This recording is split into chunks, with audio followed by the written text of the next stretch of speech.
We on. What up, dudes? Yo! I was going to say, where's the original intro? That was it.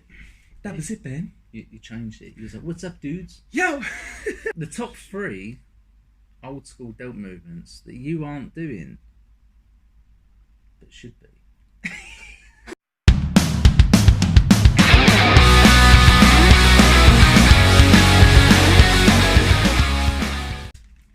As you all know, just been sponsored by Old School Labs, man. L-leucine, isoleucine, L-valine, but then it's also got creatine and glutamine in it as well. So it's all mixed in one. So and you good got dosages of glutamine and creatine as well, not some like 0.5. Yeah, so you haven't got to screw around with like 3 different tubs of stuff. Yeah, it's real good product. They get all the shit you need, and they don't worry about artificial flavours. It's actually stuff that's going to get the job done, and it's old school. So yeah. Number 1, behind the neck press. I'm going to let you talk about this because it's Levrone one, and you love it. If you go on YouTube and Google Kevin Levrone, you will probably see about 1,000 tribute motivational videos. Yeah. Kevin Levrone behind the neck pressing. Some crazy ass 4-plate behind the neck press. Now, we tried. 4-plate is not. We barely got 2. Yeah.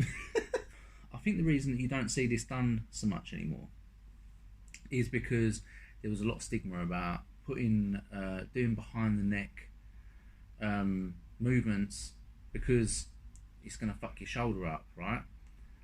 But I think people get this misconception that when you're doing behind the neck press, if you have a look in the video, that you have to come all the way down like and almost touch like you're getting ready to squat, which isn't the case. You know, if you just take your front delt down to its, because it is mostly the benefit of doing this movement is mostly to hit the front delt. Yeah, just come down to where you're comfortable, isn't it? Everyone's got different ranges of motion. Yeah, so you just get the full range of your front delt, stretch it. I usually only get to about a right. That's how I look, and that's how Levrone used to do it. Down to a right angle, so it's literally just coming barely behind my head, and then press up. Yeah, that's a good one to isolate the front delts. Yeah, you'll get a mad front delt pump. Yeah, and you can push quite a considerable amount of weight with it as well. Yeah. Number 2, front delt raises with a dumbbell, but we do them like you'll see. Does he do them in pumping iron? Oh, he does them in pumping iron. He does them all the way up. Okay? I think he does them in raw iron. Yeah, it's not pumping iron. I think it's raw iron. But front dumbbell raise all the way up to the top. Okay. The main reason for this is when you get to the top and try and slow that negative down. That hurts, man, all the way down. So try and get that for like, we try and do it in like 15, 20 reps in it. Yeah. Higher rep ranges, but you get that full range of motion up to the top. I even like squeezing my trap into it a little bit as well. I do as well. Yeah, most people say not to, but it feels good. And you get that full squeeze on the front delt, and then you try and fight that dumbbell all the way down. You get a mad pump off of that. And don't be afraid to use body language on this one. Definitely, yeah. Because get a little bit more weight up, man. This is it. If the cheat reps, it's a real thing. It is a real thing. If the aim of the exercise is to overload the stretch, don't be afraid to use body language to get the weight up there, and then just fight on the way down. Yeah. So yeah, you might. I mean, like I said, it's fashionable nowadays to do the hammer grips, but try the old school way and see how it feels for you. Number 3 is we don't actually know what to call these, man, but old basically school side raises. Yeah, you're basically just doing a side lateral raise, but you're on an incline bench, laying to the side, so you get that stretch on the side delt, and then come up to it, as Sammy will tell you. Push your hip into it because it comes right across the body.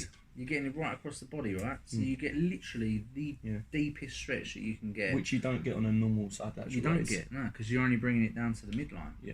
Or barely to the midline. So the load in that like lengthened position initially is like way more than a normal side lateral raise or even a machine side lateral raise, because even in a machine raise you're stuck here.